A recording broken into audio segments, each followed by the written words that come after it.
Assalamu alaikum students, how are you? Hope you are fine. Alhamdulillah, I'm fine too. Class 5, let's start our study.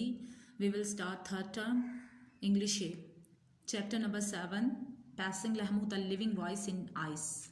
Here is a real life story of a brave Nepalese mountaineer who conquered the Everest in her fourth attempt. ये एक सच्ची कहानी है एक बहादुर नेपाल की खातून की जिसने mount Everest को अपनी चौथी दफ़ा में फ़तह कर लिया था. Read and find out how she achieve the goal. पढ़ें और मालूम करें कि इसने ये मकसद कैसे हासिल किया.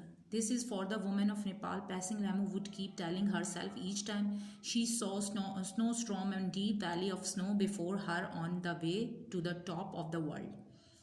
ये नेपाल की ख़वातीन के लिए है. पैसिंग लैमू हर बार जब दुनिया की चोटी पर जाते वक्त बर्फ़ के तूफ़ान और बर्फ़ की गहरी वादियाँ देखती तो खुद से कहती रहती.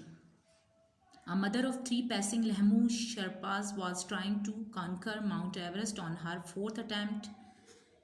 3 बच्चों की माँ पैसिंग लहमू ने अपनी चौथी कोशिश में माउंट एवरेस्ट को फतह करने की कोशिश की थी. She had tried 3 times earlier but the deadly mountain had won each time. This time it was different. इसने 3 बार पहले भी कोशिश की थी लेकिन जानलेवा पहाड़ हर बार जीत चुका था. लेकिन इस बार ये मुख्तलिफ था.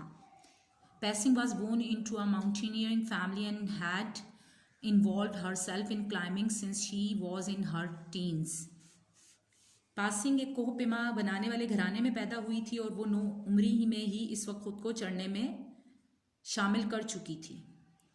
She had successfully climbed other difficult peaks, but the Everest was her greatest dream. She was known not only for her mountain climbing skills, but also for her love for the people of Nepal. वो कामयाबी के साथ दूसरी मुश्किल चोटियों पर चढ़ चुकी थी लेकिन एवरेस्ट इसका सबसे बड़ा ख्वाब था. वो ना सिर्फ अपनी पहाड़ी पर चढ़ने की महारत के लिए जानी जाती थी बल्कि नेपाल के लोगों से भी अपनी मोहब्बत के बारे में जानी जाती थी. She cared a lot for the women and felt that they needed more help to lead better lives. This time, whatever difficult I may face, I am determined to reach the top of Everest for the sake of all Nepalese women, even if I may lose my life. बल्कि नेपाल के लोगों से भी अपनी मोहब्बत के लिए जानी जाती थी. इसने ख़वातीन की बहुत परवाह की और उसे लगा कि बेहतर ज़िंदगी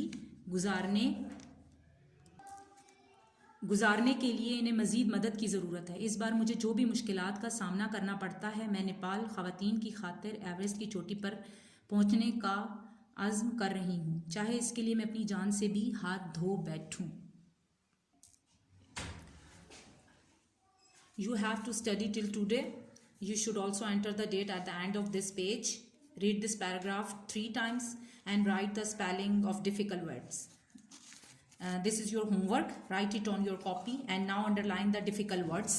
Underline snowstorm, conquer, attempt, successfully, climbing skill, difficulties, determined, peak. Okay? This is your homework. Allah Hafiz.